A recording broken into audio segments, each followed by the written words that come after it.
মাহমুদা খানের ধমক খেয়ে মেঘ কেঁপে ওঠে। ভয়ে সঙ্গে সঙ্গে কল কেটে দিয়েছে।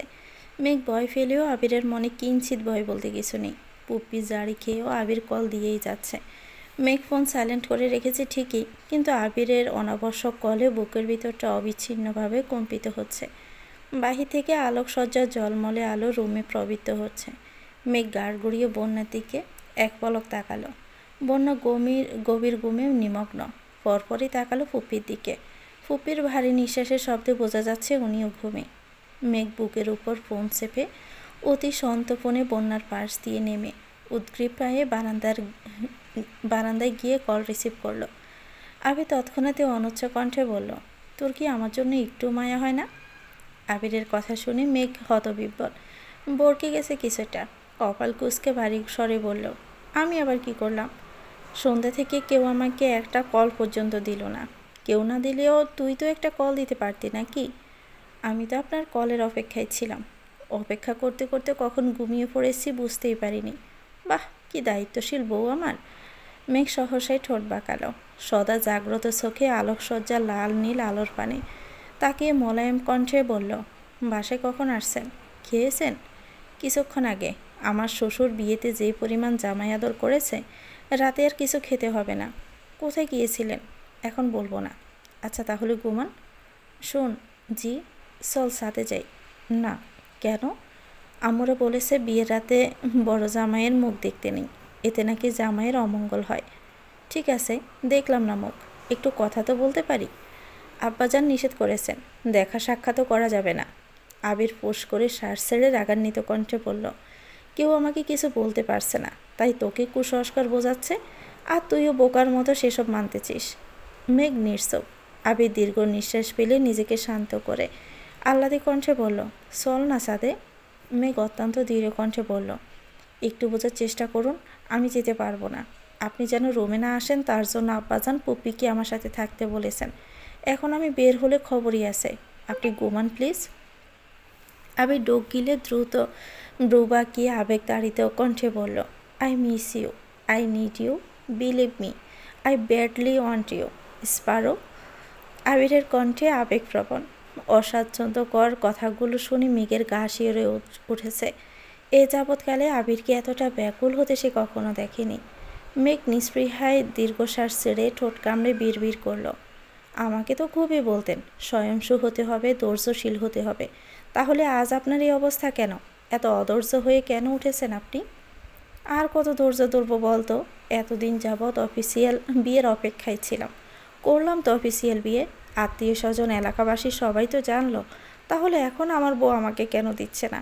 মানলাম কাল অনুষ্ঠান শেষে বাসর হবে, কিন্তু দেখা তো করতে দিবে, কথা তো বলতে দিবে। আমাদের মাঝে কংক্রিটের দেওয়াল সৃষ্টির কী দরকার ছিল? আমি জানি না। আমার ঘুম পাচ্ছে, ঘুমাবো, আপনিও ঘুমান। বুকের ভিতর আগুন জ্বললে ঘুমাবো কিভাবে? মেঘ মুচকি হেসে বলল, এক বোতল ঠান্ডা পানি খেয়ে ঘুমিয়ে পড়েন। মেঘ কল কেটে রুমে চলে গেছে। আবির কপালে কয়েক স্তর ভাঁজ ফেলে বিড়বিড় করলো, এত কাহিনী করবে জানলে কমিউনিটি সেন্টার থেকে পালাতাম। মেঘ ভোরবেলা উঠে আবারও ঘুমিয়েছে, তাই সকালে ঘুম একটু দেরিতেই ভেঙেছে। আশেপাশে বন্যা পুপ্পি কেউ নেই। আবিরের কথা মনে পড়তে সঙ্গে সঙ্গে ফোন হাতে নিল। মেঘ আনমনে নেট অন করে ফেসবুকে ঢুকলো। হঠাৎই আবিরের পোস্ট দেখে চমকে উঠল। গতকাল বিয়ের কয়েকটা ছবি আবির রাতেই তার আইডি থেকে পোস্ট করে ক্যাপশনে লিখেছে, প্রিয় সহধর্মিণী, আমার অলিক কল্পনার সঙ্গী তুমি, গোধূলি লগ্নে বাড়ি ফেরার একান্ত অভিপ্রায়, তুমি আমার স্নিগ্ধ সকালের সুললিত গন্ধরাজ, পরন্ত বিকেলের একগুচ্ছ বাগান বিলাস, আমার শূন্য হৃদয়ের পূর্ণতা তুমি, ব্যাকুল হৃদয়ের নির্জন নির্মলা। নীল দিগন্তের উড়ন্ত মেঘেরা জানে কত স্বপ্ন উড়িয়েছি বেনামি খামে, তোমার মায়াবী মুখের পানি চেয়ে বলেছি সব যতন আনমনে, তোমার ঠোঁটের ওই স্নিগ্ধ হাসি দেখে আমার হৃদয়ের অন্তরালে নির্বিচ্ছিন্ন বিক্ষোভ চলে, তুমি আমার অবসন্ন মস্তিষ্কের প্রবলতা, নব্য স্বপ্ন দেখার অদম্য স্পৃহা, তোমাকে হাসাতে চেয়ে বহুবার কেঁদেছি আড়ালে, তুমি আমার অপেক্ষার শেষ প্রহর, 16 বছরের প্রতীক্ষার অমূল্য পুরস্কার, তোমাকে মিথ্যে প্রতিশ্রুতি দেইনি আমি, দিয়েছি আবিরের বউয়ের স্বীকৃতি, আমি তোমাকে ভালোবেসেছি, ভালোবাসি, আর আমৃত্যু ভালোবেসে যাব। ইতি তোমার আকাঙ্ক্ষিত স্বামী। মেঘ ক্যাপশন পড়ে 5 মিনিটের জন্য নিস্তব্ধ হয়ে গেছে। 5 মিনিট পর মনোযোগ দিয়ে ছবিগুলো দেখতে লাগলো। গতকাল পার্লার থেকে সেজে যাওয়ার পর থেকে নিজেকে কেমন লাগছে সেটা দেখার সুযোগই পাইনি। বিয়ের ছবি পর্যন্ত দেখেনি। তবে কয়েক ঘন্টায় আবিরের মুখ থেকে হাজার খানেক প্রশংসা সহ আবিরের দুর্বৃত্ত কথা শুনতে হয়েছে। সুযোগ পেলেই মেঘের কানের কাছে ফিসফিস করে নিজের অবক্ত অনুভূতি জাহির করেছে।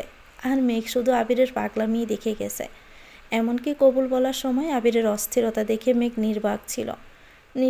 নিষ্পলক চোখে কেবল তাকিয়েছিল। মিনিমাম লাজ লজ্জা বিসর্জন দিয়ে আবির উচ্চস্বরে বলেছিল, পৃথিবীর যা কিছুর বিনিময়ে হোক আমি সব কিছু দিতে রাজি হয়ে মেঘকে বউ হিসাবে কবুল করলাম। আলহামদুলিল্লাহ, কবুল কবুল কবুল। যেখানে একবার কবুল করলাম কিংবা আলহামদুলিল্লাহ কবুল বললেই বিয়ে সম্পন্ন হয়ে যায়, সেখানে আবির বলেই যাচ্ছিল। আবিরের কাণ্ড দেখে কাজী সাহেবও না হেসে পারলেন না। কাজী মুখে হাসি দেখে আবির পরপর উদ্বিগ্ন কণ্ঠে বলল, আমাদের বিয়ে হয়েছে তো? কাজী সাহেব উঠে যেতে যেতে বললেন, আলহামদুলিল্লাহ, এতদিনে পরিপূর্ণ হয়েছে। আলহামদুলিল্লাহ। কাজী চলে যেতে আবির মেঘের দিকে তাকিয়ে ব্রুনাসি বলে উঠল, এই বরাত মজলিসে সবাইকে সাক্ষী রেখে আমি আবির তার মেঘকে বিয়ের প্রস্তাব দিচ্ছি। মেঘ কি আবিরকে স্বামী হিসেবে কবুল করছে? মেঘ আবিরের জলমলের চোখের দিকে তাকিয়ে ঠোঁট চেপে হেসে মোলায়েম কণ্ঠে জবাব দিয়েছিল, কবুল করলাম, আলহামদুলিল্লাহ, কবুল কবুল কবুল। আবিরের পাগলামি সেখানেই থামেনি। গতকাল বাসায় ফেরার সময় আবির হঠাৎই মেঘের কানে ফিসফিস করে বলছিল, চিরদিনের জন্য শ্বশুর বাড়িতে চলে যাচ্ছিস, এবার তো একটু কান্না কর। মানছি একই বাড়িতে যাচ্ছিস, তাই বলি কি কাঁদবি না? মেঘ বেংসি কেটে বলেছিল, আপনার যদি এতই শখ থাকে তাহলে আপনি কান্না করেন। প্রতি উত্তরে আবির বলেছিল, তুই নববধূর মতো কান্নায় ভেঙে পড়বি, নতুন জামাইদের মতো আমি তোকে সান্ত্বনা দিব। এটা আমার জীবন থেকে মিস হয়ে গেল না? এক কাজ কর, চল দুজন একসঙ্গে কান্না শুরু করি। গতকাল আবিরের আজগবি কথা শুনে মেঘ কপাল কুঁচকালেও আজ কথাগুলো মনে করে আনমনেই হেসে ফেলল সে। পুনরায় ছবি দেখায় মনোযোগ দিল।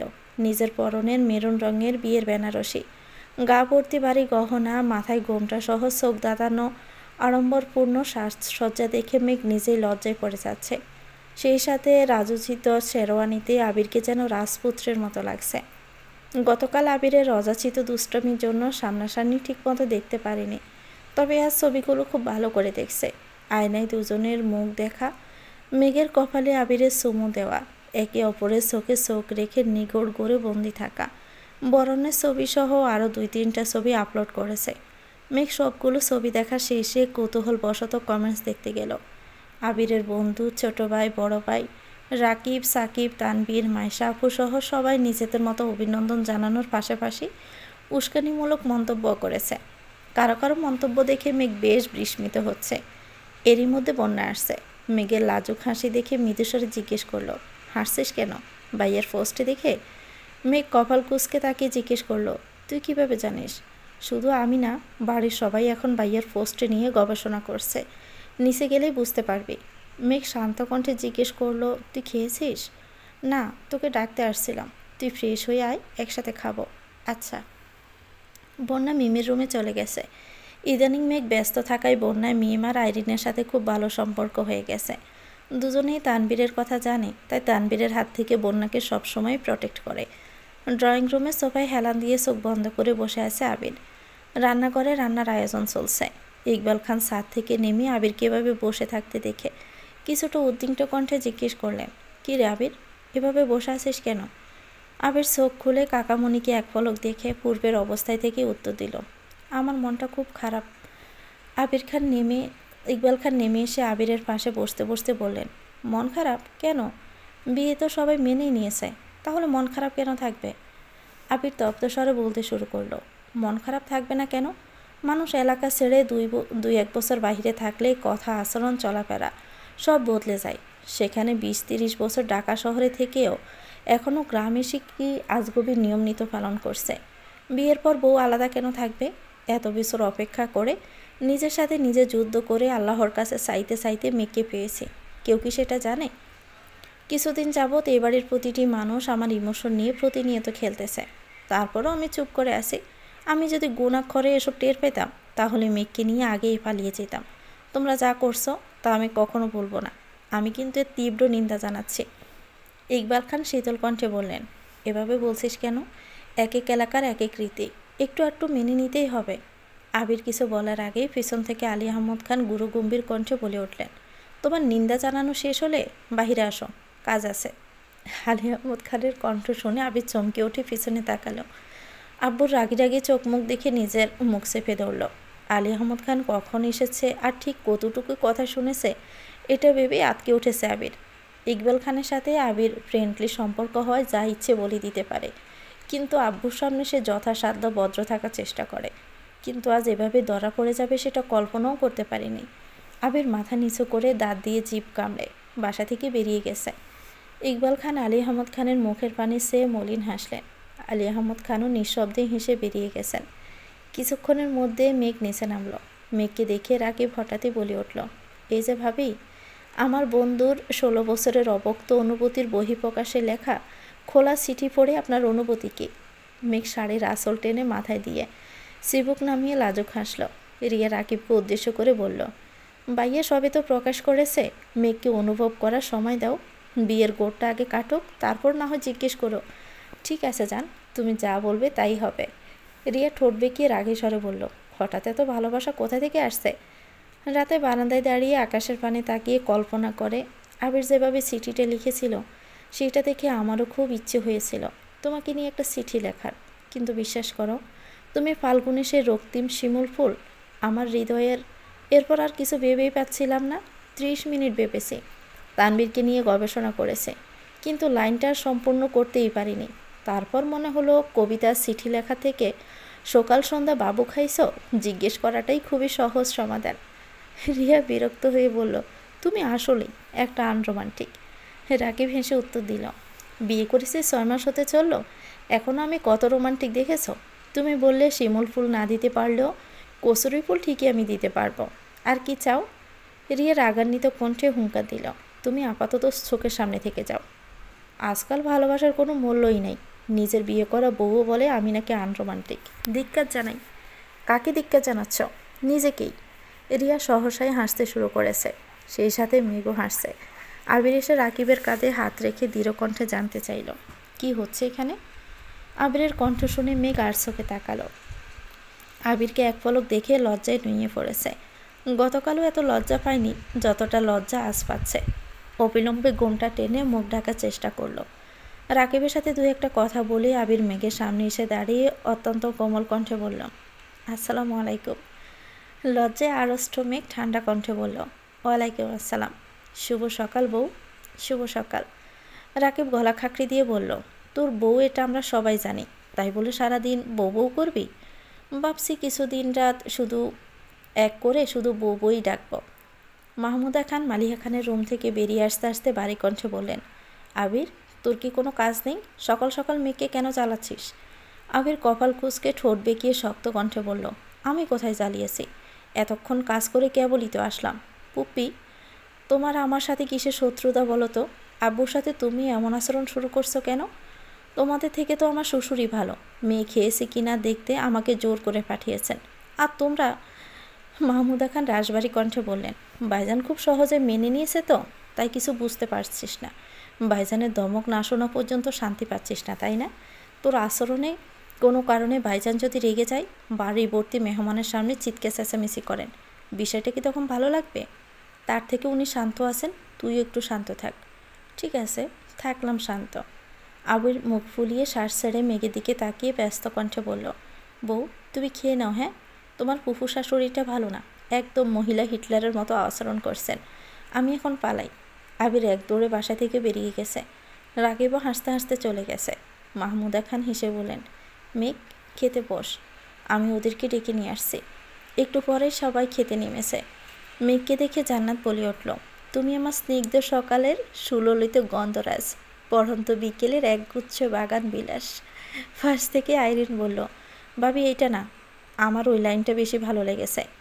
নীল দিগন্তের উড়ন্ত মেঘেরা জানে কত স্বপ্ন উড়িয়েছি বেনামি খামে। রিয়া মৃদু হেসে বলল, তোমরা শুধু শুধু মেঘকে জ্বালিও না তো। মেঘ, আমি তোমাকে ভালোবেসেছি, ভালোবাসি, আর আমির তো ভালোবেসে যাব। তুমি একদম মন খারাপ করবে না কেমন? ওদের দুষ্টমিতে মেঘ চোখ তুলে তাকাতেই পারছে না। এরই মধ্যে মালা এসে একটা চেয়ার টেনে বসলো।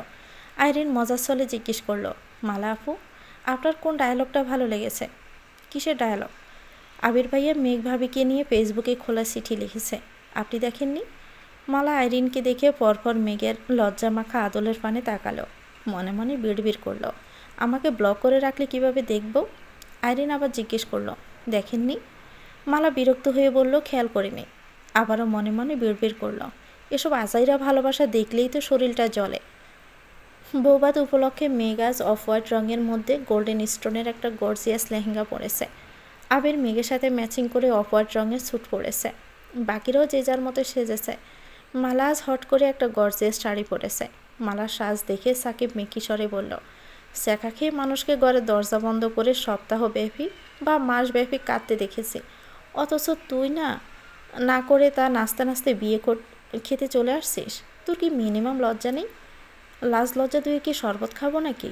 আর একটা কথা শুনে রাখ, আমি চাইলেই আবির ভাইয়াকে বিয়ে করতে পারতাম, কিন্তু আমি মেঘের মতো এত উন্মাদ না যে আমার আবির ভাইকেই লাগবে। সাকিব ফিক করে হেসে বলল, কোথায় আছে না, পাগলের সুখ মনে মনে। আর কি কি বলে যে নিজেকে সান্ত্বনা দিচ্ছিস জানাইস আমাকে, প্রয়োজনে আমি আরও কিছু অ্যাড করে দিব নে। আর রইল বাকি মেঘবতীর পাগলামির কথা। আবির ভাইয়া দেশে আসছেই মেঘকে পাগল করতে। 14 বছর তো একাই পাগলামি করে গেল। ভাইয়ের কি ইচ্ছে হয় না মেঘবতীর জন্য একটু পাগলামি করবে? বাড়ি ফেরার অপেক্ষায় থাকবে, তাকে দেখার জন্য বা একটু কথা বলার জন্য উতলা হয়ে থাকবে। তার দিকে কেউ তাকালে অগ্নিকন্যার রূপ নেবে। মূল কথা, ভাইয়াকে পাগলের মতো ভালোবাসবে। মেঘবতীর মনে প্রবল প্রমত্ততা জাগাতে ভাইয়াই সব করেছে। তাই তোর চোখে মেঘবতী উন্মাদ হলে আবির ভাইয়া তার গুরু। মালার আগে কটমট করে চলে যেতে নিলে অলক্ষিতভাবে লিমনের সাথে ধাক্কা খেল। মালা মাথায় হাত দিয়ে রাগান্বিত কণ্ঠে হুঙ্কার দিল, এই আপনি কি চোখে দেখেন না? লিমন মালার দিকে তাকিয়ে মৃদু হেসে বলল, মাঝে মাঝে একটু কমই দেখি। মালার আগে ফুসফুস করে চলে গেছে, মাইশা আপু আর ওনার হাজব্যান্ড আজ দুপুরে আসছেন। আবির কল দিতে দিতে অনেক কষ্টে আপুকে রাজি করিয়েছে। মেঘ আপুকে দেখে আহ্লাদী কণ্ঠে বলল, আপু মনে আছে তো? বাবুকে কিন্তু সর্বপ্রথম আমার কোলে দিতে হবে। হ্যাঁ গো, মনে আছে। দোয়া করো সুস্থভাবে বাবু হলে তোমার কোলেই প্রথমে দিব। মেঘ একগাল হেসে বলল, ঠিক আছে। আবির মেঘের দিকে তাকিয়ে কিছু ভেবে আনমনে হাসল। মেঘ বিষয়টা খেয়াল করে জিজ্ঞেস করলো, হাসছেন কেন? এমনিতেই। বলুন না। রাতে বলবো। না, এখনই বলুন। I love you, I want to hug you, I want না কিস ইউ। মেঘ সঙ্গে সঙ্গে আবিরের হাতে সিমটি কেটে ব্যস্ত কণ্ঠে বলল, চুপ করুন। এখন তো চুপ করতেই বলবি। অফিসিয়াল বিয়ে 24 ঘন্টা পেরিয়ে গেছে, অথচ এখনও অফিসিয়াল আলিঙ্গনটাই আমরা করতে পারলাম না। মেঘ নিজের কপাল চাপড়ে বিড়বিড় করলো, এত নির্লজ্জ হলেন কবে থেকে? তোকে বিয়ে করার পর? সারাদিনের অনুষ্ঠান শেষে বিকেলের দিকে অনেক আত্মীয় স্বজনই চলে গেছেন। এসা পর্যন্ত সবাই মোটামুটি ব্যস্ত ছিল। এশার নামাজ পড়ে মোজাম্মেল খান আর আলী আহমদ খান একসাথে চা খেতে বসেছেন। কিছুক্ষণের মধ্যে আবির আর ইকবাল খানও এসেছেন। তানভীর, সাকিব, রাকিব, আরিফ মিলে বাসরঘর সাজাচ্ছেন। গতকাল তানভীর বোনের পক্ষে থাকলেও আজ সে আবিরের পক্ষে। আবির নামাজ থেকে এসে নিজের রুমে চলে গেছে। ভুল করেও যেন লাল গোলাপ না লাগায় তার জন্যই মূলত দেখতে গেছে। ফুল কিনতে যাওয়ার আগেই তানভীরকে বারবার বলে দিয়েছে যেন বলিও লাল গোলাপ না আনে। মিনহাজ মেঘকে লাল গোলাপ দেওয়ার মতো বিশাল অপরাধের শাস্তিস্বরূপ আবির সেই রাগ মিনহাজের উপর না দেখিয়ে গোলাপের উপর দেখাচ্ছে। বিয়ে উপলক্ষে আবিরের রুম সম্পূর্ণ পরিষ্কার করা হয়েছে। আবিরের শৈশব কৈশোরের যত স্মৃতি ছিল সব সরিয়ে একদম ফাঁকা করে দিয়েছে। বিয়ে ঝামেলা মিটলে প্রয়োজনীয় সব জিনিসপত্র এনে রুম সাজানো হবে। গায়ে হলুদের দিন থেকে আবির আব্বু চাচ্চুর মুখোমুখি বসেনি। অবশেষে আজ আবির আব্বু চাচ্চুর পাশে গিয়ে বসেছে। মোজাম্মেল খান চিন্তিত স্বরে বললেন, কিছু বলবে? জি বলো। আপনাদের পরিকল্পনার বাহিরে আমি যে কাজগুলো করতে বলেছিলাম সেগুলোর খরচ জানতে চাচ্ছিলাম। আমি পেমেন্ট দিয়ে দিচ্ছি, সম্ভব হলে রাতে বা সকালের মধ্যে পরিশোধ করে দিবেন। আলী আহমদ খান ঠান্ডা কণ্ঠে বললেন, তোমার দিতে হবে না আপু, আমি আগেই বলে রেখেছিলাম অন্ততপক্ষে আমার পরিকল্পনাগুলোর টোটাল পেমেন্ট আমি করব। মোজাম্মেল খান আস্তে করে বললেন, আচ্ছা তুমিই করো, কিন্তু এত তাড়াহুড়ো করার প্রয়োজন নেই। এমার্জেন্সি সবার পেমেন্ট করে ফেলছি, আর যারা নেয়নি তাদের কাল পরশুর মধ্যে দিয়ে দিব। আমি হিসাবটা দেখতে চাচ্ছিলাম চাচ্ছু। আমার কি কপাল, মেয়ের জামাই কত সুন্দর করে চাচ্ছু বলে ডাকছে।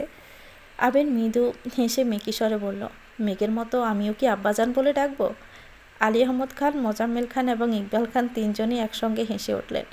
প্রায় 1 ঘন্টা যাবৎ চারজনে মিলে হিসাব করছে। এদিকে জান্নাত আর রিয়া মিলে মেঘকে সাজাচ্ছে আর বাসরের নিয়মকানুন শিখিয়ে দিচ্ছে। মেঘের মনে ভয়, লজ্জা, আতঙ্কের সাথে সাথে এক অজানা ভালো লাগাও কাজ করছে। রাত 10টার পরেই ওদের সাজানো শেষ হয়েছে। আবিরের নিষেধাজ্ঞা থাকায় লাল গোলাপ সুইও দেখেনি। গাঁদা, বেলি, কাঠগোলাপ 3-4 রঙের জারবেলা, জিনিয়া সহ যে ফুল পেয়েছে সব দিয়ে সাজিয়েছে। সাজানো শেষে মেঘকে নিয়ে বিছানার মাঝ বরাবর বসিয়েছে। মেঘের সামনে ফুলের পাপড়ি দিয়ে একটা লাভ এঁকে তাতে এ আর এম লিখেছে। তারপর শুরু হয়েছে দল ভাগাভাগি। কয়েকজন আবিরের পক্ষে থাকলেও বেশিরভাগই মেঘের পক্ষে। তানভীর আজ আবিরের পক্ষে শুনে বন্যা রাগি রাগি মুখ করে বলল, আপনি দুমুখো সাপের মতো আচরণ করছেন কেন? তানভীর হেসে বলল, বোনের বিয়ের পর স্বাভাবিকভাবেই বোন শ্বশুরবাড়ি চলে যায়। ভাগ্য ভালো, আমার বোন আমার চোখের সামনেই আছে। বোনও শ্বশুরবাড়ি অন্য কোথাও হলে আজকের বাসরঘর সাজানো অসম্ভব ছিল। তাছাড়া বড় ভাই হয়ে ছোট বোনের বাসর আটকানোটা তেমন শোভা পায় না। বন্যার কিছু বলেনি। এদিকে আবিরদের হিসেব নিকাশের এক পর্যায়ে মোজাম্মেল খান বললেন, অনেক তো হিসেব দেখলে, এখন বরং যাও তুমি। আবির গাড় গড়িয়ে মালিহা খানকে উদ্দেশ্য করে বলল, আম্মু, তোমাদের যা যা নিয়মকানুন আছে তাড়াতাড়ি শেষ করো, আমার ঘুম পাচ্ছে। মোজাম্মেল খান হঠাৎই কাশতে শুরু করলেন। ইকবাল খান আবিরের হাত চেপে বিড়বিড় করে বলল, বাপ চাচার আছে, কথাবার্তা একটু সাবধানে বল। আবির ব্রুকুসকে মনে মনে বিড়বিড় করল, গত 2 রাতে এক ফোঁটাও ঘুমাতে পারিনি, এখন বিয়ে করেছি বলে কি ঘুম পেলেও বলা যাবে না? আবির নিশ্চুপ দেখে মোজাম্মেল খান স্বাভাবিক কণ্ঠে বললেন, বাকিগুলো সকালে দেখে নিও। আবির তপ্তস্বরে বলল, আর কিছু দেখতে হবে না, যা লাগবে তানবীরকে বললেই হবে। মাহমুদা খান এসে মৃদুস্বরে বললেন, আবির, তুই এখন রুমে যেতে পারিস। আবির হঠাৎই কেমন যেন লজ্জা লজ্জা পাচ্ছে, লজ্জায় উঠে যেতে পারছে না। আলী আহমদ খান হঠাৎই বলে উঠলেন, এত লজ্জা পেতে হবে না, যাও। আবির মাথা নিচু করে উঠে রুমের দিকে চলে গেছে। রুমের সামনে যথারীতি 2 দল মানুষ দাঁড়িয়ে আছে। তানবীর আবিরের দলের হওয়া সত্ত্বেও ওরা জোরপূর্বক তানবীরকে রুমের ভিতরে রেখেছে। আবির দরজা থেকে উকি দিয়ে বিছানাটা দেখে নিল। মাথায় গোমটা দিয়ে নববধূ বিছানায় বসে আছে। আবির বাকিদের উদ্দেশ্যে স্বাভাবিক কণ্ঠে বলল, কী চাই? তেমন কিছু না। রাকিব আবিরের পাশ থেকে বলে উঠল, আজ যত ইচ্ছে দে, আমি বারণ করব না, কারণ বাসর আমিও সাজিয়েছি, তাই ভাগ আমিও পাবো। আবির রাকিবের দিকে তাকিয়ে হাসল। আইরিন হঠাৎই বলে উঠল, ভাইয়া, তাড়াতাড়ি টাকা দিয়ে আমাদের বিদায় করো। আবির শান্ত কণ্ঠে বলল, তোরা কত চাস সিদ্ধান্ত নিয়ে তানবীরের কানে কানে বল। আইরিন, জান্নাত, রিয়া, মিম, বন্যা ফিস করে কিছুক্ষণ ভেবে চিনতে তানবীরকে জানালো। আবির সঙ্গে সঙ্গে বলল, সিদ্ধান্ত ফাইনাল? হ্যাঁ, এখন আমার সামনে থেকে সরো। কেন সরব? আগে টাকা দিবে, তারপর যাব। আবির তপ্তস্বরে বলল, আমি যেতে বলিনি আপু, সরতে বলেছি। বউ না দেখে আমি তোমাদের কিছুই দিতে পারছি না। বউ দেখে ফেললে তো সবই শেষ। তোমরা যেমন আমাকে বিশ্বাস করতে পারছো না, তেমনি আমিও পারছি না। আমার বউয়ের জায়গায় অন্য কাউকে যে বসিয়ে রাখোনি, তার কি গ্যারান্টি আছে? তোমাদের সহজ সমাধান দিয়েছি। তোমাদের অ্যামাউন্ট আমি না জানলেও তানবীর জানে। আমার বউ ঠিকঠাক থাকলে তোমরা তোমাদের প্রাপ্য পেয়ে যাবে। আগে বউ দেখব, তারপর টাকা দেব। এখন তোমরা ভেবে দেখো, ঠকাবে না তো? তোমরা আমাকে না ঠকালে আমিও তোমাদের ঠকাবো না, ঠিক আছে? ওরা এক প্রকার বাধ্য হয়ে আবিরকে রুমে ঢুকতে দিয়েছে। আবির রুমে ঢুকে মেঘকে উদ্দেশ্য করে সালাম দিল। মেঘ কাঁপা কাঁপা গলায় সালামের উত্তর দিয়েছে। এতক্ষণ যাবৎ মেঘ শান্ত থাকলো, এখন আর শান্ত থাকতে পারছে না। আবির যত কাছাকাছি আসছে, মেঘের শরীরের প্রতিটা শিরা উপশিরায় রক্ত সঞ্চালন তত বেড়ে যাচ্ছে। ডুব গিলে বারবার নিজেকে শান্ত রাখার চেষ্টা করছে। আবির কিছুটা ঝুঁকে খুব যত্ন সহকারে আস্তে ধীরে মেঘের ঘুমটা উঠালো। লজ্জায় রাঙা মেঘের নামানো চিবুক দেখে কিঞ্চিত ব্রু কুঁচকালো। আবির সহসায় 2 আঙ্গুলে মেঘের চিবুক উঠালো। আবিরের শক্ত হাতের কোমল স্পর্শে মেঘের শীর্ণ অদর থরথর করে কাঁপছে। হৃদয়ে তোলপাড়ে নিঃশ্বাস এলোমেলো হয়ে যাচ্ছে। ঘন ঘন পল্লব ঝাপটে নিবু নিবু চোখে আবিরের দিকে তাকাতেই আবির সহসায় বুকের বাঁ পাশে হাত রেখে নিঃশাক্ত কণ্ঠে বলল, হায় মাশাল্লাহ। সঙ্গে সঙ্গে বিছানার উপর লাভ লেখা অংশে ধপ করে পড়ে গেছে। মিম, আদি, আইরিন কিছুটা আতঙ্কিত হলেও বাকিরা আবিরের কাণ্ড দেখে মুচকি মুচকি হাসছে। মেঘ কিঞ্চিত ব্রুকুসকে আবিরের মুখের দিকে তাকালো। আবির আসমকাই কাত হয়ে মেঘের দিকে ঘুরে হাতের উপর মাথা রেখে মৃদুগামী কণ্ঠে বলল, অবশেষে আবিরের একান্ত সাদ আবিরের রুমে দীপ্তি ছড়াচ্ছে। মেঘ লজ্জায় চোখ সরিয়ে ফেলেছে। আবির পকেটে হাত দিয়ে যতগুলো 500 আর 1000 টাকার নোট পেয়েছে সব মেঘের হাতে মুষ্টিবদ্ধ করে দিয়েছে। রিয়া হাসি মুখে বলল, ভাইয়া আপনার সাদকে সারা জীবনের জন্য আপনার রুমে রেখে গেলাম, আপাতত আমাদের দিকটা একটু ভাবুন। আবির মেঘের দিকে তাকিয়ে মোলায়েম কণ্ঠে বলল, ওরা কিছু চাচ্ছে দিব? মেঘ কিছুই বলছে না, চুপচাপ বসে নিজের হৃদস্পন্দন শুনছে। আইরিন সঙ্গে সঙ্গে বলল, এটা কিন্তু কথা ছিল না, তুমি বলেছো ভাবিকে দেখেই দিয়ে দিবে। আবির মেঘের দিকে তাকিয়ে থেকে ঠান্ডা কণ্ঠে বলে উঠল, আমি আমার বউয়ের অনুমতি ব্যতীত কিছুই করতে পারছি না, সরি। সবাই মেঘকে রিকোয়েস্ট করছে কিন্তু মেঘ মুখ ফুটে কিছু বলতেই পারছে না। আবির মৃদু হেসে পুনরায় প্রশ্ন করল, কি হলো, দিয়ে দিব? মেঘ গাড় কাত করে সম্মতি জানালো। আবির সঙ্গে সঙ্গে বিছানা থেকে উঠে স্বাভাবিক কণ্ঠে বলল, তোমাদের অ্যামাউন্ট কত ছিল আমি জানি না, আর জানতে চাইও না। আমার বউ যেহেতু সম্মতি দিয়েছে তাই তোমরা যা চেয়েছো তার ডাবল পাবে। তানবীরের দিকে তাকিয়ে মৃদুস্বরে বলল, তানবীর ওদের অ্যামাউন্ট বুঝিয়ে দিবি। জি ভাইয়া। জান্নাত রিয়া একসঙ্গে বলে উঠল, ইস এত বড় মিস্টেক কিভাবে করলাম, আগে জানলে তো আরও বেশি চাইতাম। আইরিন বলল, আমরা এখন নতুন করে অ্যামাউন্ট চাইব। আইরিন মুচকি হেসে বলল, সুযোগ আমি একবারই দিয়েছি, সেই সুযোগ আর পাবে না, এখন সবাই যাও এখান থেকে। রাকিব আবিরের কানে কানে ফিসফিস করে কিছু বলে দৌড়ে বেরিয়ে গেছে। বাকিরাও যে যার মতো দৌড়ে চলে গেছে। বন্যা মেঘের দিকে তাকিয়ে মুচকি হেসে বেরিয়ে গেছে। তানবীর আগেই বেরিয়ে গিয়েছিল। আবির দরজা বন্ধ করতে যাবে, হঠাৎই তানবীর হাজির হলো। আবির শক্ত কণ্ঠে বলল, আবার কি? তানবীর মেঘকে এক পলক দেখে নিল। মেঘ মাথা নিচু করে নিঃস্ব হয়ে বসে আছে। তানবীর গলা খাকড়ি দিয়ে অত্যন্ত কোমল কণ্ঠে বলল, ভাইয়া আমার বোনটা কিন্তু এখনও ছোট, তোমার অনাবশ্যক ভালোবাসাকে একটু কন্ট্রোলে রেখো প্লিজ।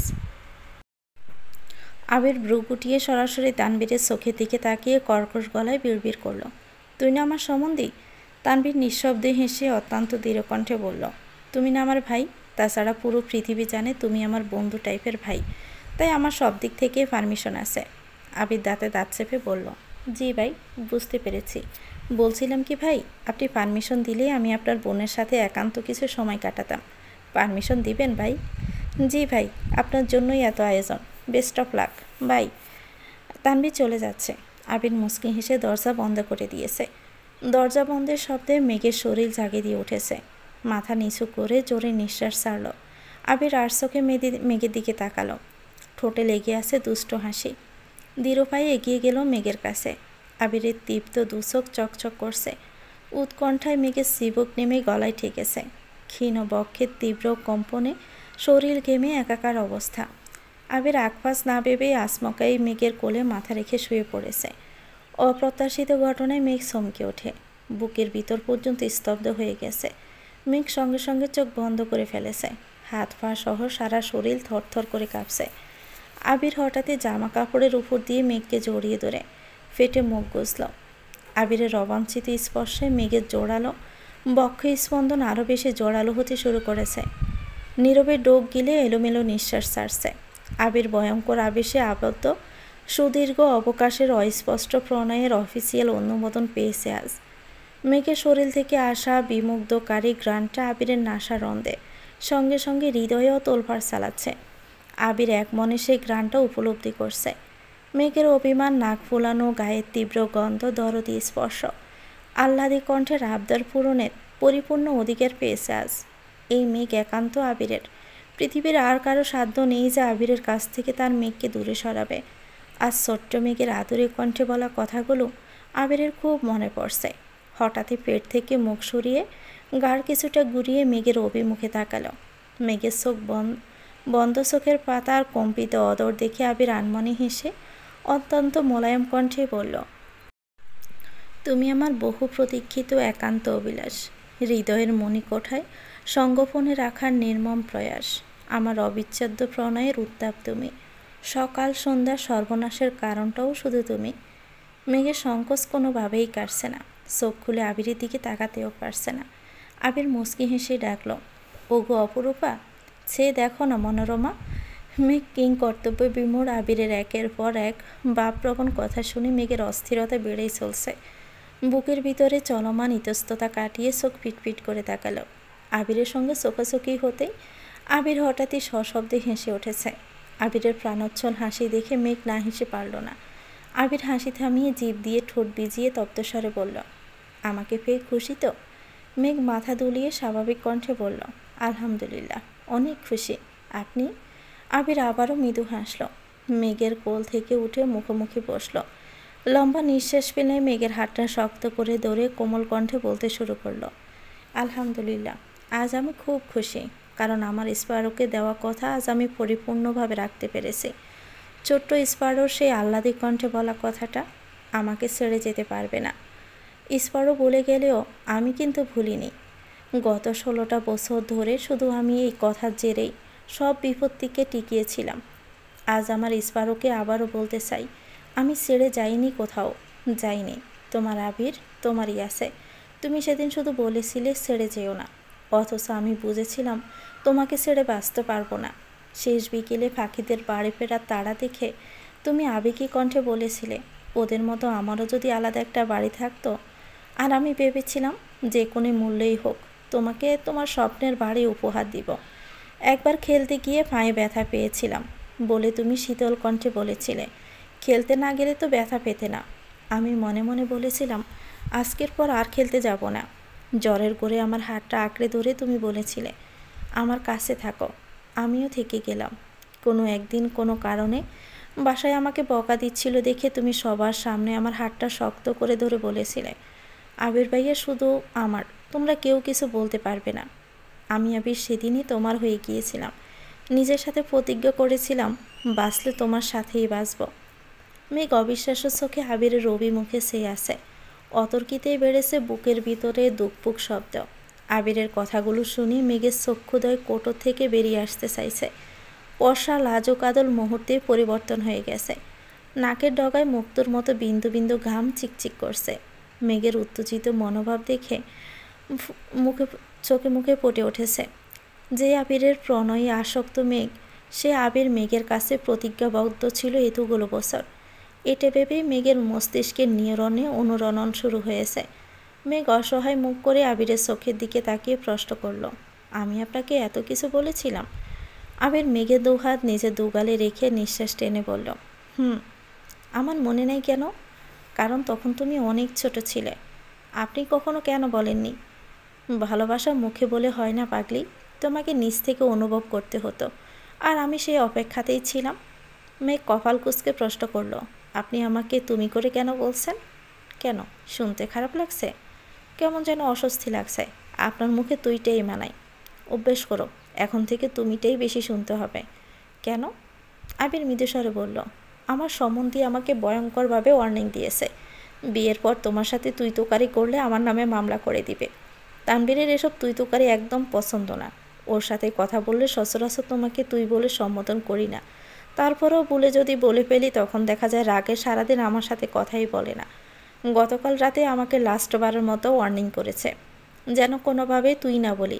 পার্সোনালি ঘরে দরজা বন্ধ করে তুই বললেও আমার সম্বন্ধী বা বাবা, শ্বশুর শাশুড়ি কিংবা কোনো আত্মীয়র সামনে কোনোভাবেই তুই বলতে পারবো না। মেঘ অবিনিষ্টের ন্যায় চেয়ে থেকে শান্ত কণ্ঠে বলল, আপনি ভাইয়াকে ভয় পান? না, তোমাকে ভয় পাই। মানে? আবির মেঘের হাত গাল থেকে নামিয়ে বুকের উপর রেখে বলতে শুরু করলো, তোমাকে হারানোর ভয়ে আমার এই যে এইখানটায় বারংবার কেঁপে ওঠে।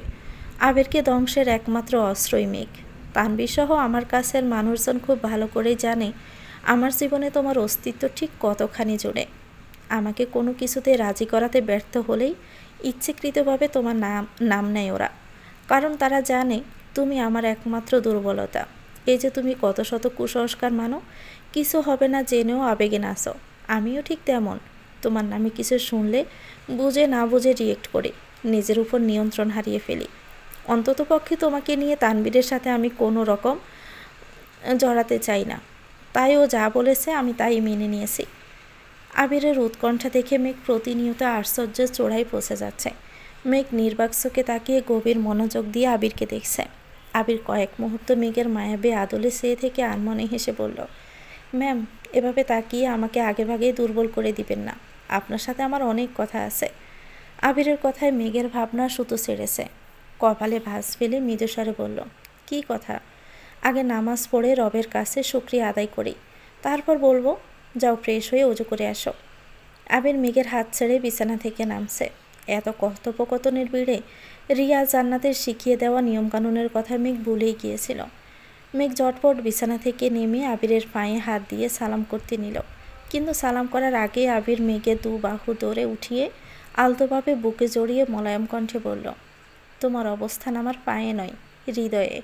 আজকের পর কোনো দিনও পায়ে হাত দিয়ে সালাম করার চেষ্টা করবে না, মনে থাকবে তো? জি।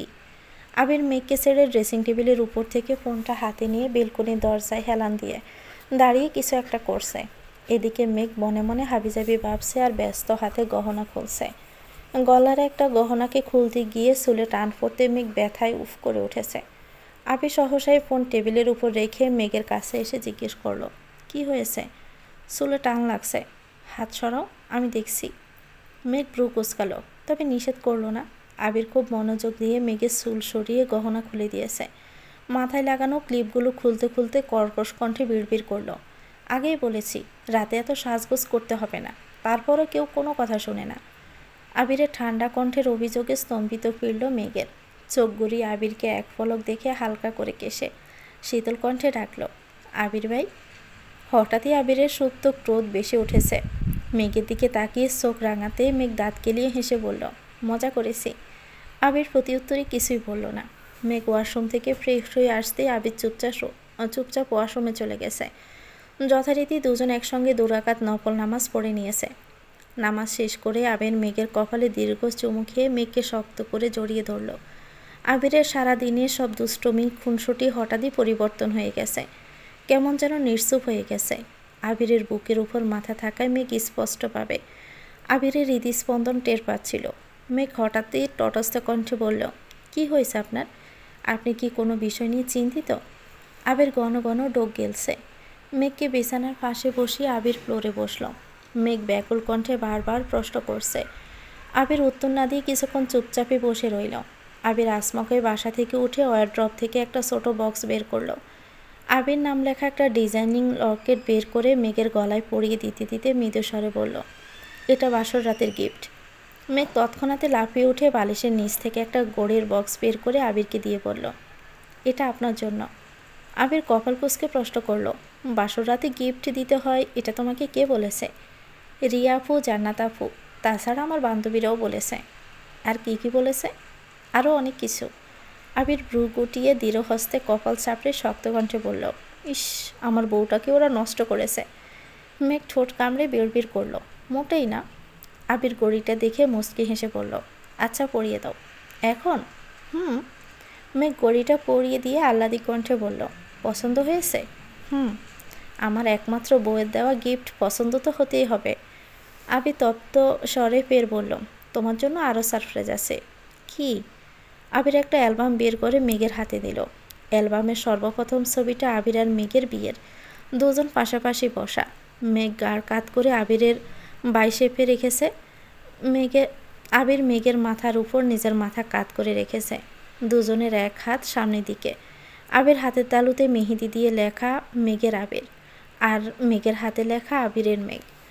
মেঘ ছবিটা দেখে মৃদু হেসে অ্যালবাম খুলেছে। মেঘের জন্মের পর আবিরের প্রথম কোলে নেওয়া ছবি। মেঘের 6 মাস, 1 বছর, 2 বছর বয়স থেকে শুরু করে বিয়ে পর্যন্ত আবিরের কাছে যত ছবি ছিল সবই অ্যালবামে আছে।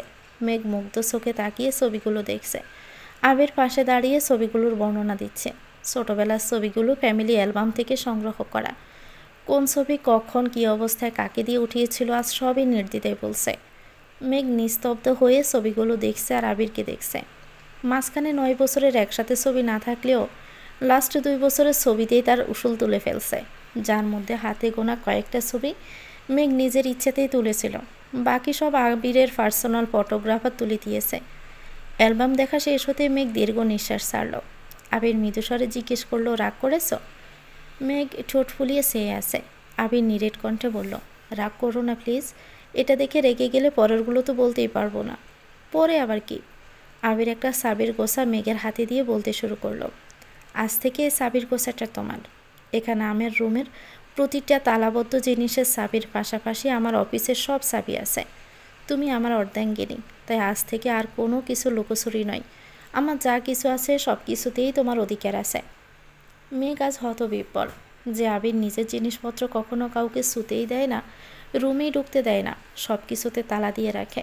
সে আজ নিজের হাতে সব দায়িত্ব মেঘকে দিয়ে দিচ্ছে। আবিরের এত পরিবর্তন দেখে মেঘ স্তব্ধ চোখে কেবল দেখেই যাচ্ছে। আবির হঠাৎই মেঘের মুখোমুখি দাঁড়ালো। আসমকাই দপ করে মেঘের পায়ের কাছে বসে পড়েছে। আবিরের গায়ে যেন পা না লাগে তার জন্য মেঘ সঙ্গে সঙ্গে পা সরিয়ে থমথমে কণ্ঠে বলল, কি হয়েছে আপনার? আবির পিছন থেকে একটা সুন্দর গিফট বক্স বের করে মেঘের হাতে দিল। মেঘ ব্রুকুসকে প্রশ্ন করলো, কি আছে এটাতে? দেখো না। বক্স খুলতে দুইটা ব্যাংক চেক চোখে পড়েছে। মেঘ অ্যামাউন্টও ঠিক মতো খেয়াল করেনি। কৌতূহলবশত চেক তুলে বিস্ময় শপে তাকালো। বক্সে স্বর্ণের বেশ কিছু গহনা। মেঘ বারবার আবিরের দিকে তাকাচ্ছে। আবিরের ঠোঁটে মলিন হাসি। মেঘ গহনাগুলো তুলে বিছানার পাশে রাখছে। কাগজের মতো কিছু লাল ফিতা দিয়ে পেঁচানো দেখে মেঘ স্বাভাবিকভাবে খুলতে নিল। খুলতে দেখলো এটা একটা দলিল। কিছুটা পড়ার পর বুঝতে পারলো কোনো একটা জায়গা আবির মেঘের নামে করে দিয়েছে। মেঘ আশ্চর্য নয়নে তাকিয়ে প্রশ্ন করল, এসবের মানে কি? আবির মুচকি হেসে বলল, স্পারোস ড্রিম হাউস তোমার বাড়ি, একান্তই তোমার। সেখানে আমার কোনো অধিকার নেই। মেঘ কিঞ্চিত রাগী স্বরে বলল, অধিকার যদি নাই থাকবে তাহলে আমার বাড়ি আপনি আমাকে না জানিয়ে কেন করেছেন?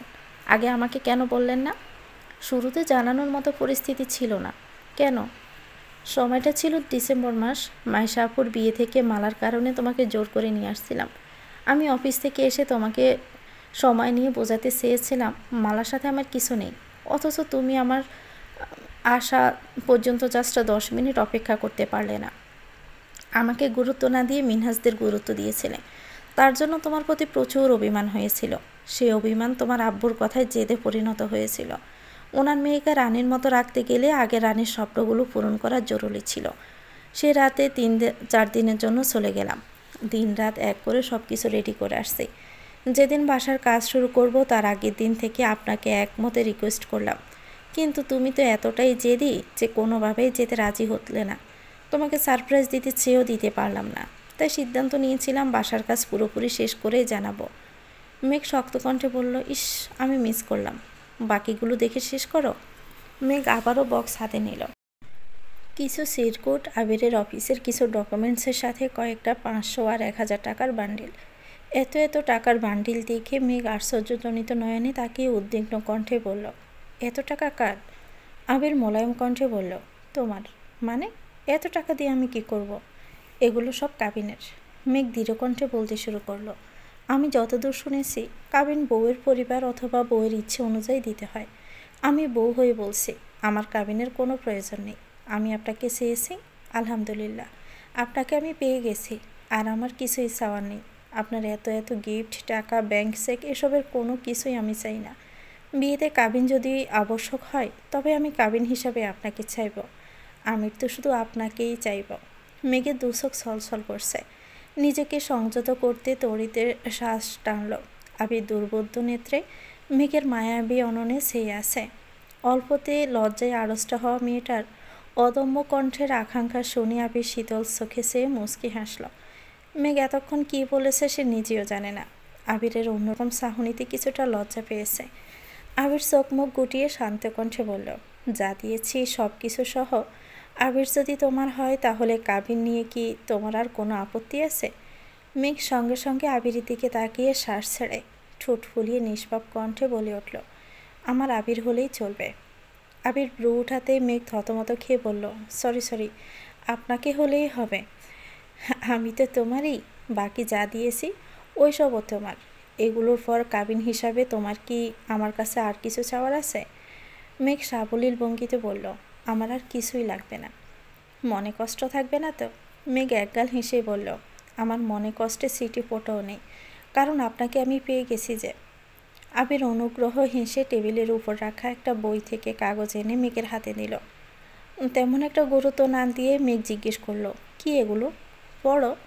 মেঘ বিড়বিড় করে পড়ছে। কিছুটা পড়তে বুঝতে পারলো এটা কাবিননামার কপি। মেঘ সঙ্গে সঙ্গে নিচে তাকালো। বরের স্বাক্ষরের জায়গায় সাজ্জাদুল খান আবির লেখা, আর কন্যার স্বাক্ষরের জায়গায় মাহদিবা খান মেঘ। বিবাহ রেজিস্ট্রি করার তারিখ 3/2/2000, যা আজ থেকে আরও 3 বছর আগের। এটা দেখে মেঘ বিস্তীর্ণ চোখে তাকিয়ে এক হাতে নিজের মুখ চেপে ধরেছে। মেঘের হাত থরথর করে কাঁপছে, কান দিয়ে গরম হাওয়া বের হচ্ছে, মস্তিষ্কে বিদ্যমান স্নায়ুগুলো দপদপ করে কাঁপছে, বুকের ভেতরটা দুরু দুরু কেঁপে চলেছে। নিজের চোখকে বিশ্বাস করতে পারছে না। মেঘ ব্যস্ত চোখে আবিরের দিকে তাকালো। আবির নিরুদ্বেগ ভঙ্গিতে মেঘকে দেখছে আর নিজের বুকে হাত রেখে অনুচ্চ স্বরে দোয়া পড়ছে। মেঘের গলায় আটকানো নিঃশ্বাসটা অতি সন্তর্পণে বেরিয়ে আসছে। মুখ ফুলিয়ে শ্বাস টেনে জিভ দিয়ে ঠোঁট ভিজিয়ে থমথমে কণ্ঠে প্রশ্ন করল, এগুলো কি সত্যি? আবির ডোক গিলে ধীরস্থির কণ্ঠে বলল, আইনের চোখে আমাদের বিয়ে 3 বছর পূর্ণ হয়ে গেছে। গতকাল 4র্থ বছরে পদার্পণ করেছি। তোমাকে আগেই বলেছিলাম, তুমি আমারই, কেউ তোমাকে আমার থেকে আলাদা করতে পারবে না। কেউ যদি আমার সাথে ঝামেলা করতেও চাইতো, আমি সরাসরি কাবিননামা দেখিয়ে দিতাম। মেঘ ভাবনা চিন্তা ছাড়াই আচমকা বলে উঠল, এটা কিভাবে সম্ভব? আবির শক্ত কণ্ঠে বলতে শুরু করলো, আমি দেশ ছাড়া মাসখানেক আগে তানবীরকে তোমার ব্যাপারে সব বলেছিলাম। সে তো আমার আবেগ অনুভূতি দেখে প্রথম দিকে মেনে না নিলেও পরবর্তীতে ওর মনে কিছুটা খটকা সৃষ্টি হয়েছিল। কারণ শত হলেও সে তোমার আপন ভাই। তোমার প্রতি তার দায়িত্ব ভালোবাসা অন্য লেভেলের, যেটা আমার প্রতি হাজার থাকলেও তোমার সমান নয়। বলতে গেলে তানবীর আমি দুজনেই তখন অপ্রাপ্তবয়স্ক। মজা চলেই হোক কিংবা গভীর চিন্তা থেকেই হোক, তানবীর একদিন হুট করে বলেই বসে, ভাইয়া তুমি বনুকে এখন পছন্দ করো মানলাম, আমি ওকে দেখেও রাখলাম, কিন্তু 7 বছর পর তোমার মন মানসিকতা যে এরকম থাকবে তার কী বা গ্যারান্টি আছে? তখন যদি বনুর প্রতি এখানকার মতো অনুভূতি না থাকে? তানবীরের কথা শুনে আমার মনে চিন্তা জাগে। আমি নিজেও কখনো সেভাবে ভেবে দেখিনি, তাই ভেবে চিন্তে সিদ্ধান্ত নিলাম তোমাকে বিয়ে করব।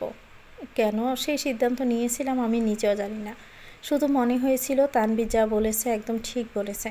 তানবীর মজার ছলে বলল, আমি দুশ্চিন্তায় ঘুমাতে পারছিলাম না।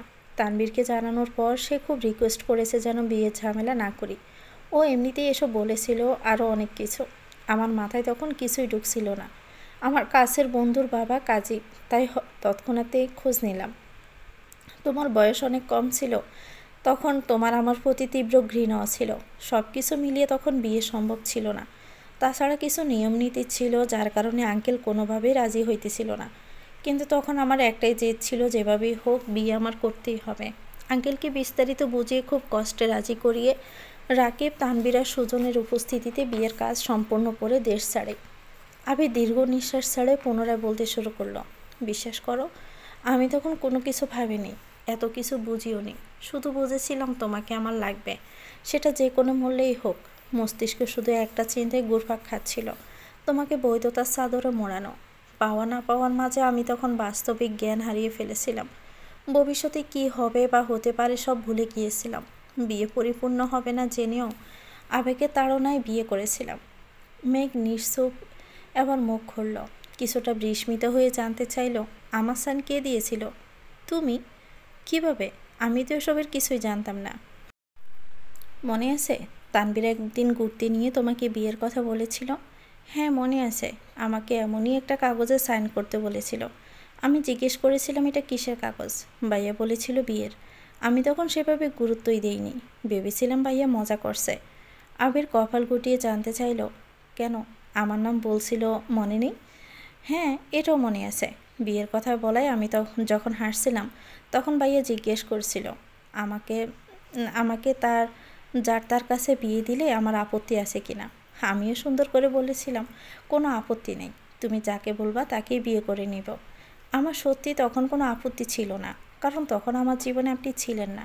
আমার চোখে আমার ভাই সবার সেরা ছিল। সে যা বলতো আমি সব কিছু মেনে নিতাম। ভাইয়া তখন আপনাকে বিয়ে করার কথা বলেছিল, আর আমি ভাইয়ার কথায় আপনাকে বিয়ে করতেও রাজি হয়ে গিয়েছিলাম। আমি ভেবেছিলাম ভাইয়া মজা করছে, তাই যা বলেছিল সবেতেই হ্যাঁ হ্যাঁ করে সাইনও করে দিয়েছিলাম। তারপর ভাইয়ার সাথে এ বিষয়ে আমার আর কোনো দিন কথা হয়নি। ভাইয়া কিছু বলেনি, আর আমি তো সেই ঘটনা ভুলেই গেছিলাম। আবির মলিন হেসে বলল, ওই দিনই তোমার আমার সাথে বিয়ে হয়ে গিয়েছিল। তানবীরের সাথে সাথে সেখানে কাজী সাহেব সুজনরাও উপস্থিত ছিল, তাছাড়া ফোনে আমিও ছিলাম। মেঘ হা হয়ে আবিরের দিকে তাকিয়ে আছে। আবির গলা খাঁকড়ে দিয়ে আবারও বলতে শুরু করলো, আমি সাইন করায় দিনই তোমাকে বউ হিসাবে কবুল করেছিলাম, কিন্তু তোমারটা বাকি ছিল। তোমাকে বিস্তারিত বোঝানোর পরিস্থিতি ছিল না, তাই তানবীর যেভাবে পেরেছে ম্যানেজ করেছে। আমার কথা ছিল যেহেতু তোমার সাথে তখন মানসিক বা শারীরিক কোনো সম্পর্কে আমি জড়াবো না, তাই শুধু আইনি কাজটা সম্পন্ন করে রাখবো। বাসায় এসে যেভাবেই হোক তোমাকে পটিয়ে বাসার সবার অনুমতি নিয়ে তোমাকে বিয়ে করব। আমি নির্বোধ ছিলাম, কারণ আমি তখনও আবেগে গা ভাসাচ্ছিলাম। আমাদের বিয়ে আইনিভাবে নিবন্ধিত হয়ে গিয়েছিল। আমার এত বছরের ভালোবাসাকে আইনি স্বীকৃতি দিতে পেরে মনে সুখের হাওয়া বইছিল। আমার আকাশে বাতাসে বিয়ের আমেজ ছিল, কিন্তু সেই আমেজ বেশি দিন থাকলো না। মাস তিনেকের মধ্যে পুপ্পির কথা জানতে পারি, আর তখনই আমার মাথায় আকাশ ভেঙে পড়ে। তানভীরের সাথে ঘটে যাওয়া ঘটনায় ভীত হয়ে আমি আইনি স্বীকৃতির জন্য জোরাজুরি করছিলাম, কিন্তু পুপ্পির কথা শুনে সম্পূর্ণ নিস্তব্ধ হয়ে গিয়েছিলাম। যেখানে পুপ্পির প্রেমের সম্পর্ক জেনেও মানিনি, সেখানে আমি কাউকে না জানিয়ে বিয়ে করে ফেলেছি। আমার বিয়েটা কোন লেভেলের অপরাধের কাতারে পড়বে সেটা ভেবেই আটকে উঠেছিলাম। এত বছরে নিজের মনে জমে থাকা স্বপ্নগুলোকে পিণ্ডীভূত করে যে কাছের বাড়িটা বানিয়েছিলাম, সে বাড়িটা মনের ভিতরে ঘটে যাওয়া আকস্মিক ভূমিকম্পে তছনছ হয়ে গিয়েছিল। নিজের সাজানো স্বপ্ন ভাঙার সাথে সাথে ভেঙেছিল তোমাকে দেখার সব আকাঙ্ক্ষা। নিজের আক্ষেপে নিজেই পড়ছিলাম। কিছু সময়ের জন্য মনে হয়েছিল পৃথিবী ছেড়ে চলে যাই, কিন্তু শেষ সময়েও তোমাকে দেওয়া কথাটা আমার কানে পাচ্ছিল, আমাকে ছেড়ে যেতে পারবে না। সে আদুরে ডাক আমাকে মৃত্যুর দ্বারপ্রান্ত থেকে টেনে এনেছিল। শুধুমাত্র তোমার কথা ভেবে নতুনভাবে নিজেকে তৈরি করেছিলাম, কিন্তু বুকে ছিল আকাশ সমান ভয়। বাসায় বিয়ের কথা জানালে তোলপাড় শুরু হবে এটা খুব ভালোই বুঝেছিলাম। তোমাকে নিয়ে আলাদা থাকার যোগ্যতাও আমার ছিল, কিন্তু তুমি যে আমার ছিলে না। তুমি এমনিতেই 7-8 বছর যাবৎ আমার সাথে কথা বলছিলে না। ওই অবস্থায় কোনো ক্রমে যদি শুনতে পারতে যে তোমার সাথে আমার বিয়ে হয়ে গেছে, তখন আব্বু চাচ্চু কী করতো জানি না, কিন্তু তুমি হয় আমাকে খুন করতে, নয়তো নিজেই সুইসাইড করতে, আর না হয় লাস্ট অপশন ছিল ডিভোর্স। তোমার জেদকে আমি বরাবরই ভয় পাই, তখনও খুব ভয় পেয়েছিলাম। তুমি ভুলক্রমে কিছু বললেও সেটা তুমি করেই ছাড়তে। বাসায় ফিরে 3 মাস কিংবা 6 মাসের মধ্যে বিয়ে করার স্বপ্ন আড়ালেই হারিয়ে গেল। সেই থেকে আমার আতঙ্ক শুরু হলো। তানভীর রাকিব দুজনকে খুব জোর করে বললাম, ভুল করেও যেন বিয়ের টপিক না উঠায়, বিয়ের কথা যেন মন থেকে ভুলে যায়। অনাকাঙ্ক্ষিত কারণে 6 মাস আগে দেশে ফিরলাম, তখন সব বলে তোমাকে আমার প্রেমে পড়তে বাধ্য করলাম। প্রতিনিয়ত নিজের আবেগকে নিয়ন্ত্রণ করে তোমাকে অনুভব করাতে লাগলাম। আলহামদুলিল্লাহ, বছরখানেকের মধ্যে আমি সফলও হয়ে গেলাম। আমার অ্যাক্সিডেন্টের পর তোমার আবেগ জড়ানো কথাগুলো শুনে তোমার ভালোবাসার পুরোপুরি নিশ্চয়তা পেয়েছিলাম। বাসার পরিস্থিতি, তোমার পরিস্থিতি দেখে তখন দ্বিতীয়বার উপলব্ধি করেছিলাম আমি আবেগের বশে ঠিক কতটা ভুল করেছিলাম। আম্মুর বারবার জানতে চাওয়া আমার কোনো পছন্দ আছে কিনা, আব্বুর একই প্রশ্ন পরোক্ষভাবে জিজ্ঞেস করা, সেই সাথে তোমার অতিরিক্ত যত্নে আমি পাগল প্রায় হয়ে উঠেছিলাম। তখন বুঝেছিলাম আমার বাবা মা আমাকে খুব ভালোবাসে। তাদের ইচ্ছে শক্তি এতটাই প্রবল যে আমি চাইলেও তারা পৃথিবীর সব কিছু আমার সামনে হাজির করতে পারে।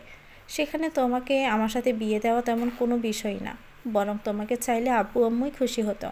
কিন্তু ওনারা তো জানতো না যে আমি ওনাদের হৃদয় আগেই ভেঙে ফেলেছি, আর না তুমি জানতে। ওই পরিস্থিতিতে দাঁড়িয়ে আমার বিয়ের কথা বলাটা কোনোভাবেই সম্ভব ছিল না, আর না সম্ভব ছিল বিয়ের ঘটনা লুকিয়ে নতুন করে বিয়ে করা। তাছাড়া তখনও তোমার স্বপ্নের বাড়ি গিফট করা বাকি, তোমাকে মানসিকভাবে প্রস্তুত করাটাও বাকি ছিল। গত রমজানের আগে হুট করে সবার সামনে একদিন আমার বিয়ের কথা উঠল। তোমার আব্বু আগুনে ঘি ডালার মতো কোথাকার কোন মেয়ের কথা বলল। আমি মেজাজ হারিয়ে বললাম 1 বছরে বিয়ে করব না। আমি তাদের কিভাবে বোঝাতাম যে আমি তোমাকে বিয়ে করে ফেলেছি। তারপর রাকিবের বিয়ে ঠিক হলো, তখনও আব্বু আমাকে কথা শোনালো। এমনকি আমার নিজেরও খারাপ লাগছিল, কারণ আমি যখন থেকে তোমাকে ভালোবাসি তারপর থেকে বলছিলাম আমি যেভাবেই হোক রাকিবের আগে বিয়ে করব। বিয়ে করেও ছিলাম, কিন্তু কাউকে বলতে পারছিলাম না। আবেগ আর কষ্টগুলো নিজের ভিতর চাপিয়ে রাখতে রাখতে আর পারছিলাম না। রাকিবের গায়ে হলুদের রাতে পুপ্পিকে জড়িয়ে ধরে কাঁদতে কাঁদতে শুধু একটা কথাই বলেছিলাম, আমি ভুল করেছি, খুব বড় ভুল করেছি। সেই ভুলের শাস্তিস্বরূপ মেয়েকে আমার থেকে কেড়ে নিও না, আমি মেয়েকে ছাড়া বাঁচতে পারবো না। পুপ্পি নিরুপায় ছিল। আমার কান্না দেখে তবুও কয়েকবার আব্বুকে বলার চেষ্টা করেছে, কিন্তু সাহস করে বলে উঠতে পারিনি। তারপর শুরু হলো তোমার আব্বুর ছেলে দেখা।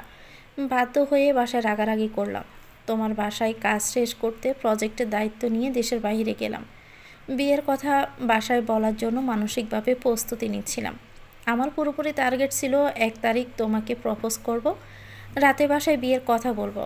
বাসায় মানলে 2 তারিখ দুমদাম করে গায়ে হলুদ হবে, না মানলে তোমাকে নিয়ে বাড়ি ছাড়ব। মাস থেকে তুমি 3 দিন আগে প্রপোজ করতে বের হয়ে সব কিছু এলোমেলো করে দিয়েছিলে। তবে যাই হোক, রবের কাছে হাজারো শুকরিয়া যে কোনো ঝামেলা ছাড়াই তোমাকে আমি পেয়ে গেছি। মেঘ হতবিহ্বল পাথরের মতো বসে আবিরের মুখের পানে চেয়ে আছে। কিছু জিজ্ঞেস করা বা বলার বাসা হারিয়ে ফেলেছে। আবির দেওয়াল গড়ির দিকে তাকিয়ে সময় দেখল। মেঘের হাত থেকে কাগজ নিতে নিতে মেঘের মসৃণ গালে চুমু খেয়ে হঠাৎই পুরো কণ্ঠে বলে উঠল, বউ, আমি তোমাকে 5 মিনিট দিচ্ছি। এরই মধ্যে টাসকি খাওয়া মুড থেকে বেরিয়ে রোমান্টিক মোডে আসো। আমার বুকের ভিতর প্রেম ভালোবাসা ফুটন্ত গরম পানির মতো টকবক করতেছে। তুমি রোমান্টিক মোডে না আসলে আমার অন্তর পুড়ে ছারখার হয়ে যাবে। তুমি কি সেটাই চাও? মেঘ নির্বাক চোখে আবিরের দিকে তাকালো। আবির নিঃশব্দে হেসে চোখ টিপল। আবিরের নির্লজ্জ মাখা কথার কাণ্ড দেখে মেঘ না পারতেও কিঞ্চিত হাসল। সকালে নাস্তার টেবিলে আবির আর মেঘ ব্যতীত সকলেই উপস্থিত। বন্যাও আজ সবার সাথে খেতে বসেছে। ইকবাল খান দৃঢ় কণ্ঠে বলল, আবির আর মেঘ কি এখনও ওঠেনি? মালিহা খান মিমকে উদ্দেশ্য করে বলল, মিম দেখে আয় তো। মিম সঙ্গে সঙ্গে উঠে গেল। আবিরের রুমের দরজায় ডাকতে গিয়ে খেয়াল করলো দরজা খোলা। রুমে মেঘ আবির কেউ নেই। মিম রুমের ভিতরে ঢুকে ভালোভাবে দেখল। সহসায় বাহিরে এসে উচ্চস্বরে বলল, ভাইয়া আপু কেউই রুমে নেই। আলী আহমদ খান সঙ্গে সঙ্গে তানবীরের দিকে তাকালেন। তানবীর আতঙ্কিত কণ্ঠে বলল, আমি সত্যি বলছি, আমি কিছু জানি না। বন্যা ব্রুকুসকে সন্দেহ দৃষ্টিতে তানবীরের দিকে তাকিয়ে আছে। তানবীর চোখ গড়িয়ে বন্যার চোখের পানে তাকিয়ে শুকনো ডোক গেল। বন্যা মুখ ফুটিয়ে আলগোছে ব্রু নাচাল। তানবীর এমনভাবে ঠোঁট উল্টালো যেন সে কিছুই জানে না। মোজাম্মেল খান স্বাভাবিক কণ্ঠে বললেন, ওরা আর কোথায় যাবে, হয়তো ছাদে আছে। তানবীর ফোন বের করে আবিরের নাম্বারে কল দিল। আবির কল রিসিভ করে মৃদু হেসে বলল, আসসালামু আলাইকুম সমন্দি সাহেব। তানবীর গম্ভীর কণ্ঠে বলল, ওয়ালাইকুম আসসালাম। কোথায় তোমরা? পালাচ্ছি। মানে? তোদের অত্যাচারে অতিষ্ঠ হয়ে গেছি, তাই চলে যাচ্ছি। কিন্তু যাচ্ছ কোথায়? হানিমুনে। বউ ঘুমাচ্ছে, এখন রাখছি। আবির সঙ্গে সঙ্গে কল কেটে দিয়েছে। তানবীর ফোনের স্ক্রিনে তাকিয়ে চাপা নিঃশ্বাস ছাড়ল। চলন্ত ট্রেনে ঝাঁকির সাথে আবিরের অল্প বিস্তর কথার শব্দে মেঘ গুম গুম চোখে তাকিয়ে নিজেকে আবিরের কোলে আবিষ্কার করল। আবির মুচকি হেসে বলল, শুভ সকাল বউ। মেঘ আশেপাশে চোখ ঘুরিয়ে ভালোভাবে দেখে চিন্তিত স্বরে জানতে চাইল, আমরা কোথায় যাচ্ছি? কক্সবাজার। মেঘ প্রশস্ত নেত্রে আবিরের মুখের দিকে তাকিয়েছে। আবির আলতো হাতে মেঘের চুলে হাত বুলিয়ে দিচ্ছে আর মিটিমিটি হাসছে। আবিরের দুষ্টমিপূর্ণ হাসি দেখে মেঘের অদর্শের একের পর এক আবেগপ্রবণ দৃশ্য মনে পড়তে শুরু করছে। দীর্ঘায়ত গত রাত ছিল আবিরের অতুষ্ণ অনুরাগ প্রকাশের রাত। নিজের অন্তর্নিহিত আবেগ অনুভূতি জাহির করার রাত। অবক্ত অনুভূতি প্রকাশের চুল পরিমাণ কঞ্জুসপনাও করেনি সে। প্রায় রাত শেষের দিকে আবিরের শতব্দ ভালোবাসার অন্ত ঘটে। শাওয়ার নিয়ে ফজরের নামাজ পড়ে আবির মেঘকে একটা হালকা বেগুনি রঙের শাড়ি পরিয়ে নিজের হাতে সযত্নে ঘুম পাড়িয়ে দিয়েছিল। সে ঘুম ভেঙেছে এখন। মেঘের নির্বাক চোখের চাহনিতে আবির আসমকায় ব্রু নাচাল। মেঘ লাজুক হেসে সঙ্গে সঙ্গে দুহাতে মুখ লুকিয়ে ফেলেছে। আবির অত্যন্ত শীতল কণ্ঠে বলল, এখনও এত লজ্জা পেলে হবে? লজ্জায় অসার মেঘ মুখ ফুটে আর কিছুই বলতে পারল না। খানবাড়িতে কিছু সময় নীরবতা চলল। জান্নাত, রিয়া, আইরিন, মিম, বন্যা সবাই একে অপরের মুখের পানে চেয়ে আছে। তানবীর মাথা নিচু করে বসে আছে। আলী আহমদ খান গুরু গম্ভীর কণ্ঠে বললেন, ওরা কোথায় যাচ্ছে? তানবীর দৃঢ় কণ্ঠে জবাব দিল, ঘুরতে। আমাদের বললে কি আমরা পাঠাতাম না? এভাবে কাউকে না বলে যাওয়ার কি ছিল? মাহমুদা খান তপ্তস্বরে বললেন, আমি ভোরবেলা উঠে তো দরজা বন্ধই দেখলাম, ওরা গেল কিভাবে? আলী আহমদ খান সবার দিকে এক পলক তাকিয়ে ভারী কণ্ঠে বললেন, বাসায় কেউ না কেউ অবশ্যই জানত। আলী আহমদ খান মুখ ফুলিয়ে শ্বাস ছেড়ে বিড়বিড় করছেন। বাড়িতে এখনও কম বেশি মেহমান আছেন। তার মধ্যে ছেলে আর ছেলের বউ বাড়ি থেকে চলে গেছে। বিষয়টা ওনার ঠিক পছন্দ হচ্ছে না। মোজাম্মেল খান মেকি স্বরে বললেন, ভাইজান কি রাগ করলে নাকি? আলী আহমদ খান আবার রাগি রাগি মুখ করে তাকিয়েছেন কেবল। এরই মধ্যে মালিহা খান রাশবাড়ি কণ্ঠে বলতে শুরু করলেন, সব দোষ তোমাদের। ছেলেটাকে এত কষ্ট দেওয়ার কি দরকার ছিল? তোমরা যেহেতু সব কিছু আগে থেকে জানতে, তাহলে এত চ্যালেঞ্জ না নিয়ে আমাদের জানিয়ে সব কিছু মেনে নিলেই হতো। আমার ছেলেটাকে এভাবে না কাঁদালেও পারতে। আলী আহমদ খান হঠাৎই উচ্চ শব্দে হেসে উঠলেন। মালিহা খানকে উদ্দেশ্য করে বললেন, তোমার কি মনে হচ্ছে তোমার ছেলেকে কাঁদিয়েছি বলে তোমার ছেলে রাগ করে বউ নিয়ে চলে গেছে? হ্যাঁ। আলী আহমদ খান হাসতে হাসতে বললেন, এইসব কিছু তার পূর্ব পরিকল্পিত। তোমার ছেলেকে নিষ্পাপ ভেবো না, সে এতটাও নিষ্পাপ না। মালিহা খান রাগী স্বরে বললেন, আপনি মানেন আর না মানেন, আমি জানি আমার ছেলে নিষ্পাপী। আলী আহমদ খান চাপা স্বরে বললেন, এই যে আমার ছেলে করছো না? তোমার আদরের ছেলে যে 3 বছর আগে বিয়ে করে ফেলছে, এটা কি তুমি জানো? মালিহা খান তৎক্ষণাৎই বলে উঠলেন, কি? কে বলেছে? মোজাম্মেল খান খাওয়া বন্ধ করে আতঙ্কিত নজরে তাকালেন। আলী আহমদ খান স্বাভাবিক কণ্ঠে ফের বললেন, তোমার ছেলে আর মেঘ মামুনির বিয়ে আরও 3 বছর আগেই হয়ে গেছে। গত পরশুদিন 3 বছর পূর্ণ হয়েছে। তোমার ছেলেকে যতটা সাধারণ পাবো, সে ততটাও সাধারণ না। মালিহা খান নিস্তব্ধ হয়ে গেছেন। মোজাম্মেল খান গম্ভীর কণ্ঠে বললেন, ভাইজান, তুমি কি আমাদের সাথে মজা করছো? মজা করার ইচ্ছে থাকলে তোদের সাথে আগেই মজা করতাম, বিয়ে পর্যন্ত আর অপেক্ষা করতাম না, আর ধুমধাম করে ছেলের বিয়েও দিতাম না। তুই বিয়ের দিন কাবিনের কথা বললি না, আমি কি কাবিন দিব? আমার ছেলে তো আরও 9 বছর আগেই না বুঝে কাবিন ঠিক করে ফেলছে। যখন বুঝতে পেরেছে কাবিন মেয়ের পরিবার থেকে দিতে হয়, তখন তার মাথা নষ্ট হয়ে গেছে। সে এলোপাতাড়ি ছুটোছুটি করে টাকা ম্যানেজ করে তোর মেয়েকে বাড়ি বানিয়ে দিয়েছে। তবুও কাবিন নিয়ে যেন কোনো কথা না ওঠে। মোজাম্মেল খান কপাল কুঁচকে প্রশ্ন করলেন, আবির মেয়েকে বাড়ি গিফট করেছে? হ্যাঁ। কোথায়? সেটা আমি কি করে বলবো? আমিও তো অল্প শুনেছি। তোমাকে এসব কে বলেছে? আবির মেঘের বিয়ে হয়েছে এটাই বা কে বলেছে? তোর ছেলে তানবীর বলেছে? হ্যাঁ। মোজাম্মেল খান রাগান্বিত দৃষ্টিতে তানবীরের দিকে তাকিয়ে আছেন। তানবীর সেই যে মাথা নিচু করেছে, চোখ তুলে আর তাকাতেই পারছে না। বন্যা, রিয়া, মিম, আইরিন সবাই অবাক চোখে তাকিয়ে আছে। মোজাম্মেল খান গুরুবার কণ্ঠে বললেন, এসব কি শুনছি? আবির মেঘের বিয়ে কি আগেই হয়েছে? তানবীর বারবার ডোক গিলছে।